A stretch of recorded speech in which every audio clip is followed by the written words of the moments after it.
Well, good morning, everyone. And, it rained on our wedding day, my wife and I, and they said it was a sign of good luck. It was a sign of future prosperity. And if the amount of rain we have today is any indicator of the future, we're going to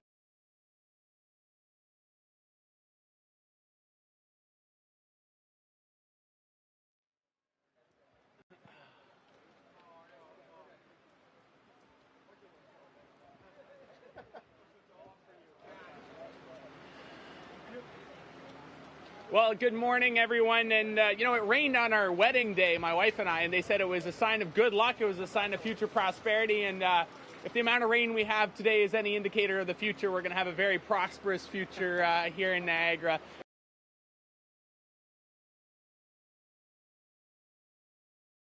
Across this province, and also a champion of the Niagara region, the Honourable Prabmeet Sarkaria, the Minister of Transportation. Just a couple of weeks ago, Minister Sarkaria was here on the banks of the Welland Canal in St. Catharines, just down the road, to announce the award of the design contract for our twinned Garden City Skyway, yet another historic investment in our community. I also want to acknowledge that we're joined by Jim Bradley, the Chair of the Niagara region, Deputy Mayor of the City of St. Catharines.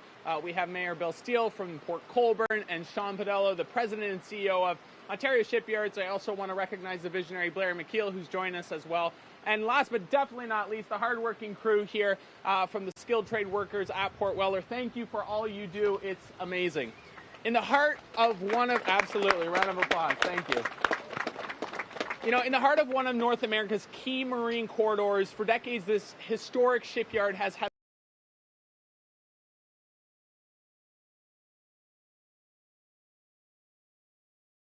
company on the Great Lakes. It's a leading heavy industrial fabricator for Ontario. And for the Government of Ontario and Premier Ford, it has been our top priority to protect good-paying jobs that support a growing economy right here at Port Weller and across the province. It's why in the 2025 Ontario budget, a plan to protect Ontario, our government committed to a province-wide marine strategy. And it's why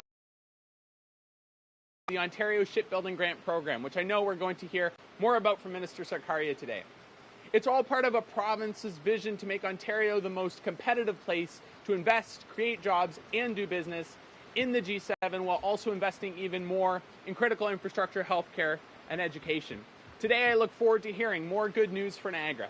And now I'd invite a champion, a friend of mine, and a friend of Niagara's, Minister Sarkaria, to the podium to tell you more about why we're here today.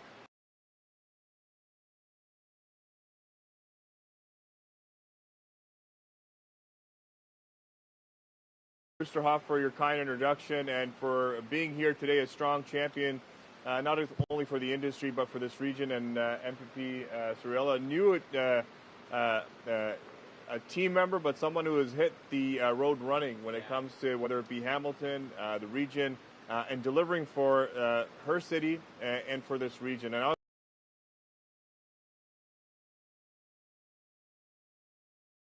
dignitaries. I want to also give a big shout out to Ontario Shipyards, Blair and Sean and their entire team. We've had such an incredible opportunity to work with you. Some of the most incredible people you'll meet who are so committed not only to their city but to this province and to this country, and to really building up world-class capacity in shipbuilding and developing that industry right here in Ontario.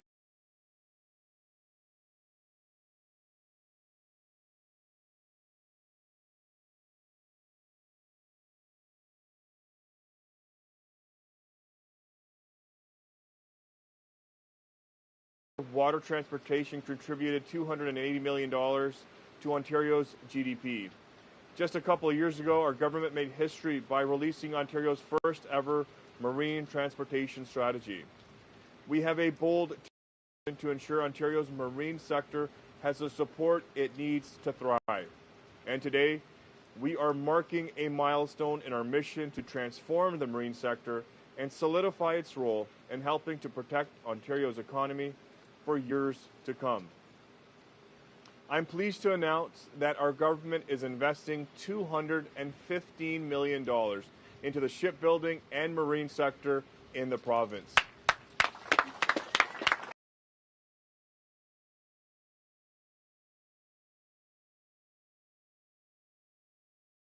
Aims to improve competitiveness, modernize operations, create new business opportunities within Ontario's shipbuilding sector.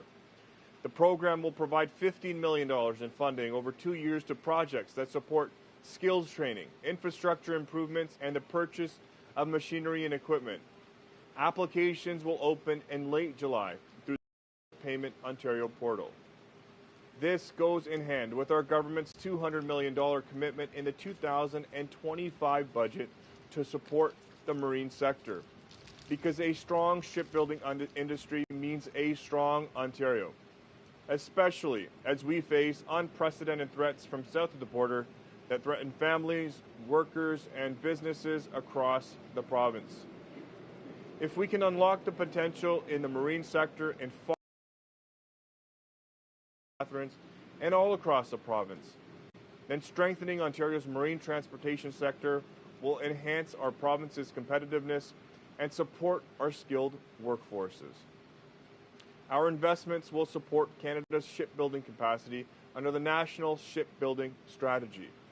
Earlier this month, the Prime Minister committed to meeting NATO's national defence spending target of 2% of Canada's GDP annually.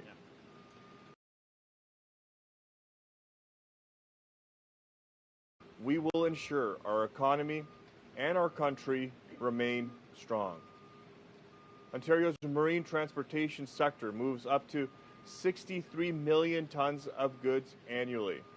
And by launching this new program, we are demonstrating that we are investing in Ontario's marine sector as we continue to build this province for the future. With that, I'm proud to turn it over.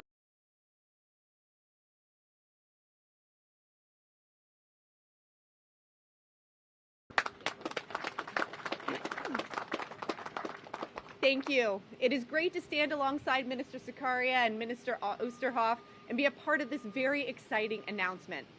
This investment is a major win for the shipbuilding industry in the entire region, from St. Catharines to the ports of Hamilton.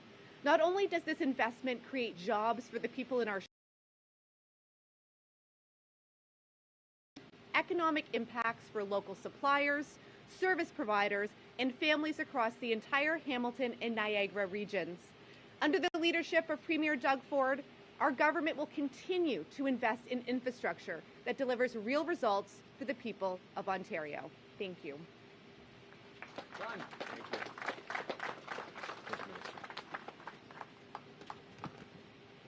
Good morning.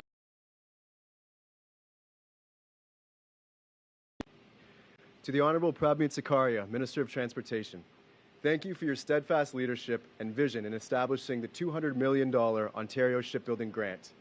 This is not just a policy, it's a bold nation-building action.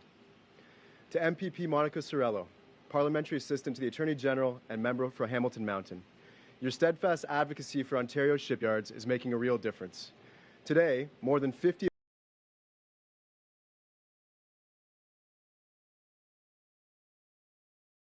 With your continued support, we'll ensure the shipyard is never empty again.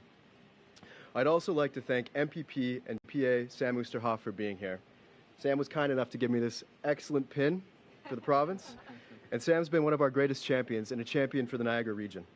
I'd also like to welcome Regional Chairman Jim Bradley, Mayor Bill Steele, and Deputy Mayor Bill Phillips.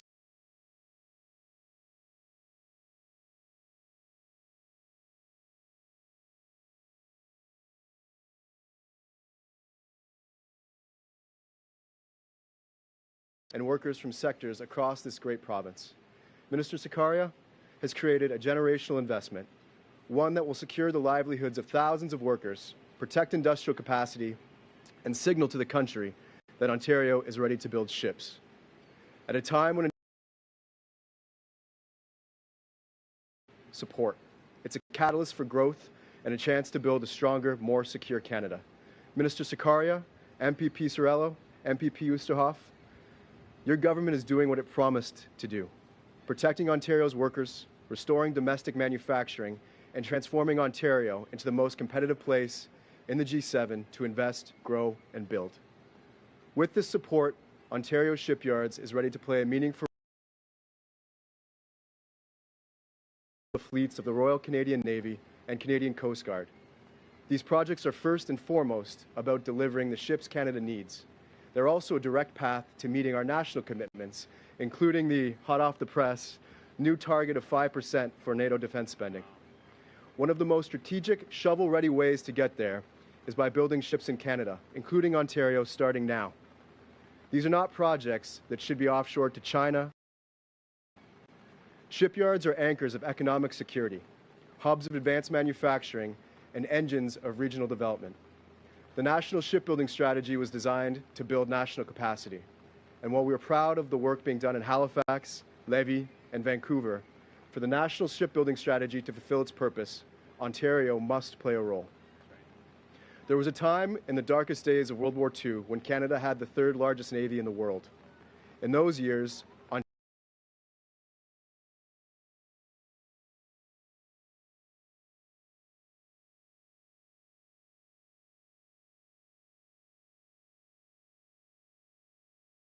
Ontario to be ready to answer that call. I have a message for Prime Minister Carney.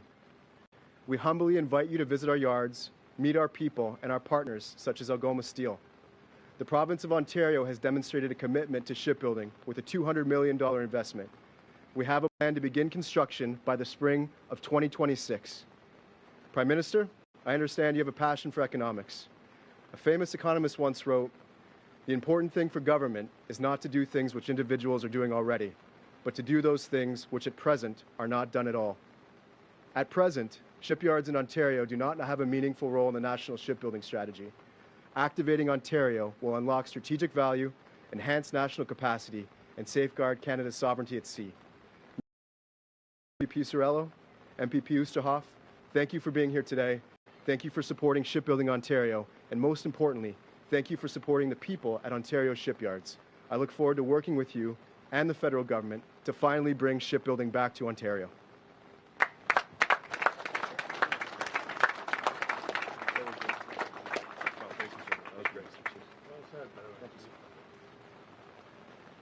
Thank you very much for inviting me to be here today on behalf not only Regional Council, but on behalf of Mayor Cisco, my good friend and colleague on Regional Council, who is unable to be with us today. Mayor Cisco, along with Mayor Steele, are both real champions of the shipbuilding industry here in the Niagara region. Today's announcement is great news for the people of St. Catharines, and indeed for the people of the Niagara region. I'll be parochial in saying that. It also has ramifications well beyond our borders. Our region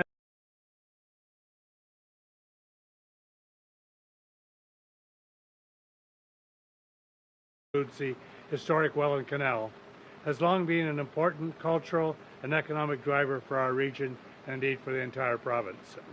The marine sector in Niagara directly supports 238 business accounts for over 5,000 jobs and has a direct real GDP impact of $510 million. In 2024, over 3,500 vessels traveled the Welland Canal, carrying 43.6 million tons of cargo. This new investment in Niagara's shipbuilding industry and in Ontario's shipbuilding industry will provide a vital boost not only to Ontario shipbuilding here in St. Catharines, but to our entire marine industry, creating spin-off jobs and further enticing other adjacent industries to set up shop in Niagara, improving Niagara's competitiveness on the international. I'd also like to thank Niagara West MPP and Minister Sam Oosterhoff for his hard work in advocating for Niagara's marine industry. He's been a real champion for it. I'd also like to recognize the joint efforts of Niagara's municipal councils and regional council who work together to support this industry. So many of our local municipalities are deeply intertwined with the canal and the Great Lakes, and to use a fitting analogy, a rising tide certainly lifts all boats.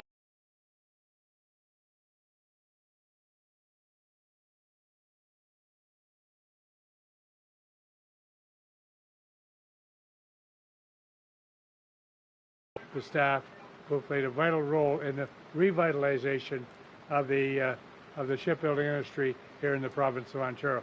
I want to mention as well, with Minister Sarkaria here today, how important it was for the province to indicate it had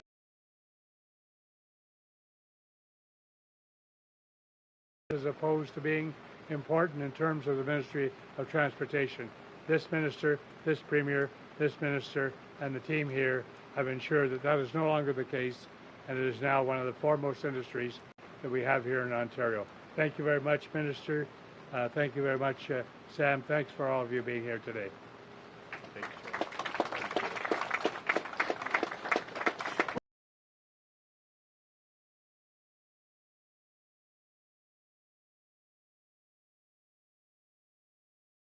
Off to dry off. Minister, I don't know if we're going to see you again before the summer, but I want to chat with you about a couple things.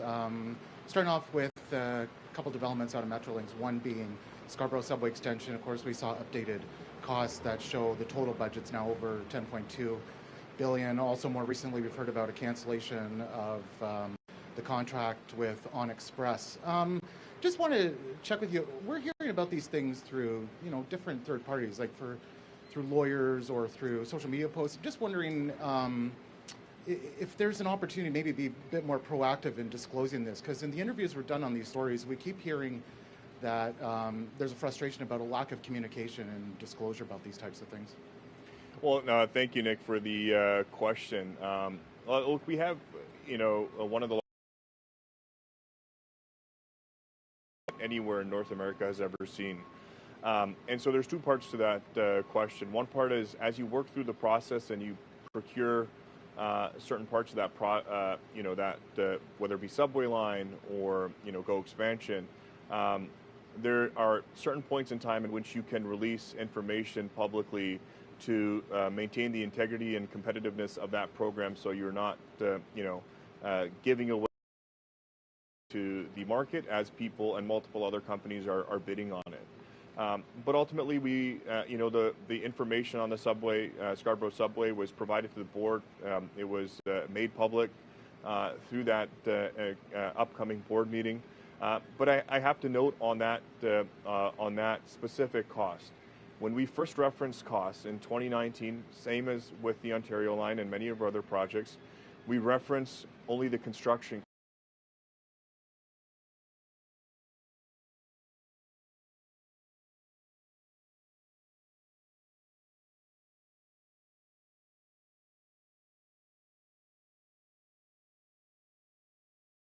Property acquisition, technical engineering services, installation, testing, commissioning of all system and equipment.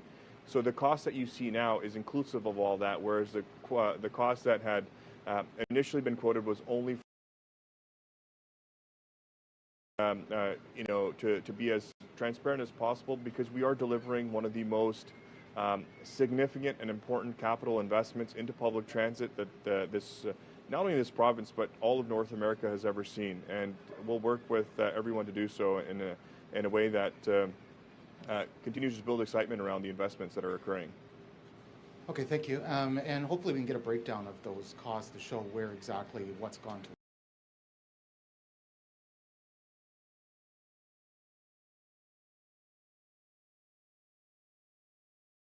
What your vision is, at least a minister, do you want him to stay on? And because we're hearing a lot of concerns just overall about the Metrolinx organization.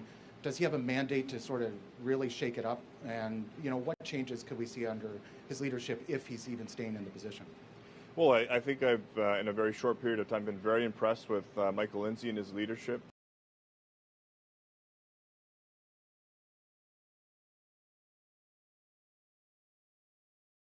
Of this magnitude that hasn't been seen anywhere, not only in Canada but in North America. There will be challenges. We'll be learning along the way, but I think Michael brings a very strong, experienced perspective to that, whether it be on the building side or building a team around himself. And so, look, I look forward to working with him. We're in the process of